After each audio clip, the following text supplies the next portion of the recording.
I can afford any money manager I want, and you are as knowledgeable as the money manager that I have. I'm very impressed with your ability to explain these concepts. There are certain people that are only going to listen to you. They now have access to, I'm telling you, world-class information.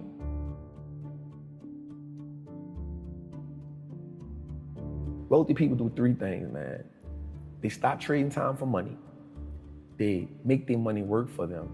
And they give as much value to people as they can. And so I learned that as I got older. That part really didn't make sense to me at the time, but the money working for you part, and I was like, how do you make your money work for you? Again, all I know is how to go get money.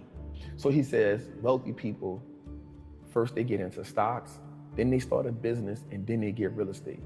I took my time, I researched the Warren Buffetts and the Peter Lynch's, and I'm not gonna lie, in the beginning, that shit was like Chinese to me. Right? This is a foreign language. And so what happened to me was it started reminding me of being in the streets. Everything about it. And I heard this term one time that said, the real gangsters are on Wall Street. Once you know how something works, then you can get good at it. But if you, and I really think the vast majority of humanity, and I don't care what class you're in, the vast majority of humanity does not understand how the world works. Yep. Therefore, they are at the mercy of the world, and the people that figure out how it works can change things. You know, you have to understand how things work. And like, yeah, that is to me what is so powerful about you. You understand a game that a lot of people that are disenfranchised understand, the streets. And you're saying, motherfuckers, this is just physics. Let me show you the correlate over here. It's all the same shit. It's the same.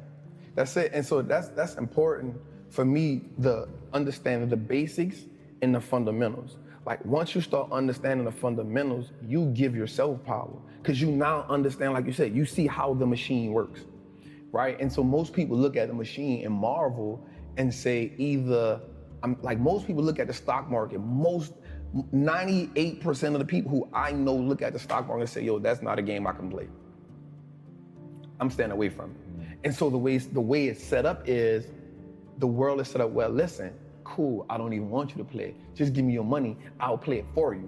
So when we look at like banks, like we understand that banks don't necessarily work in our favor, right? So banks only give us 0.05% interest on the money we have there. Well, we can get 8% just by putting our money in an index fund. So why would I just sit my money in a bank and let the bank make all the money? Because all they're gonna do is invest the money for you. So they now operating as the plug. They operate now as the man who, I'm gonna front you this, I'm gonna make my money, I'm gonna take the cut, I'm gonna give you just enough to keep coming back. I'm gonna go to the plug. Who is the plug? The stock market, right? And so once I understood the fundamentals of like, the most important thing too, is we don't understand how money works. That's a whole different language in its own.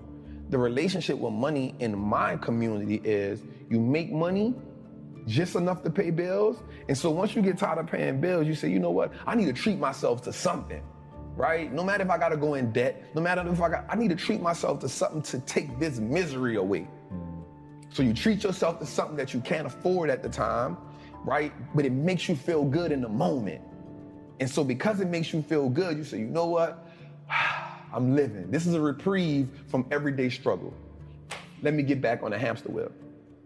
And so the sacrifice now becomes hard because now you're saying, I gotta work, and never get that reprieve.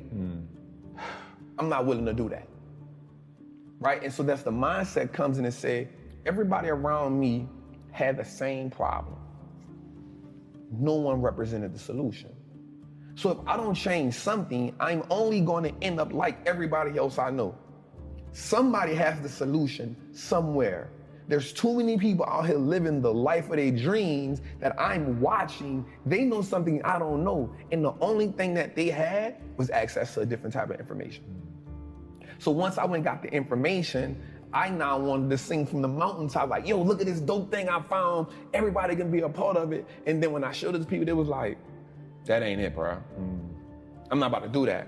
And so I realized how powerful it was for me to, one, become economically like powerful in my mind.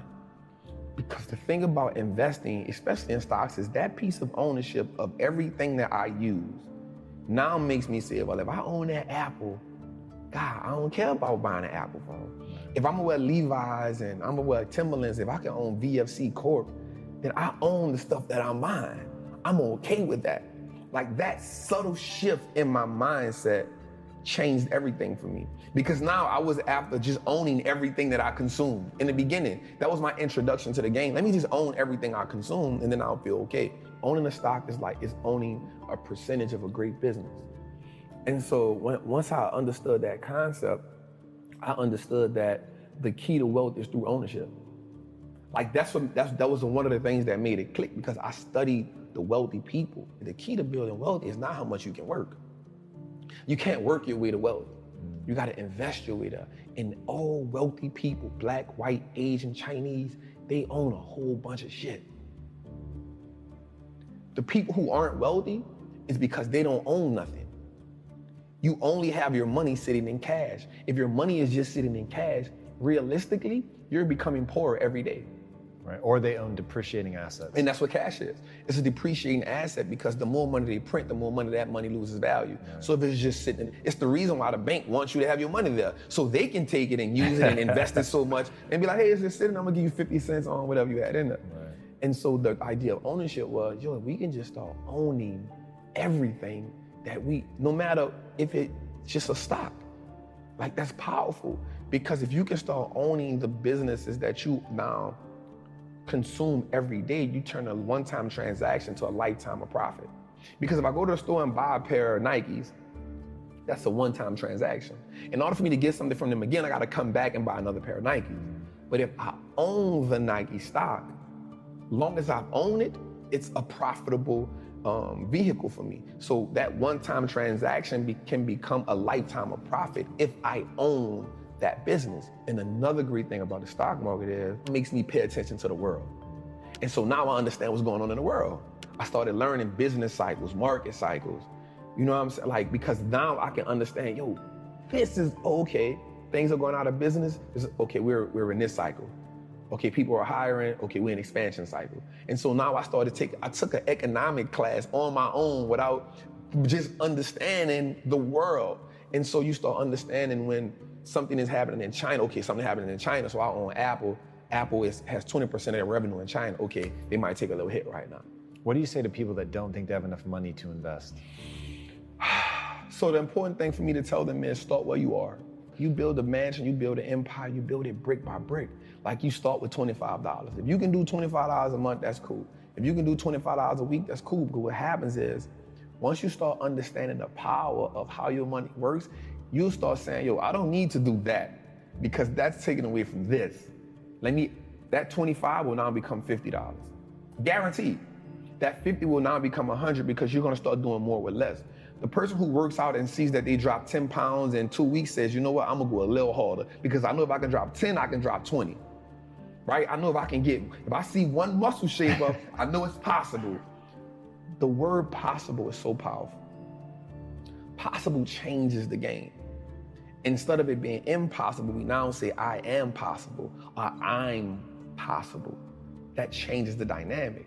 So the first mindset is saying, invest in your first stock. It don't have to be a winner. It doesn't have to be a home run. It can be an AT&T stock that costs $26 right now. It may not be the best investment in the world, but you started, right? And the great thing about anything is you can't be great if you never go to practice. You can't hit 81 if you never get in the gym. So just get in the gym and then find somebody who can teach you. Be dedicated to understand the process. Warren Buffett said he reads 500 pages a day. We have to understand the power in learning and being educated, man.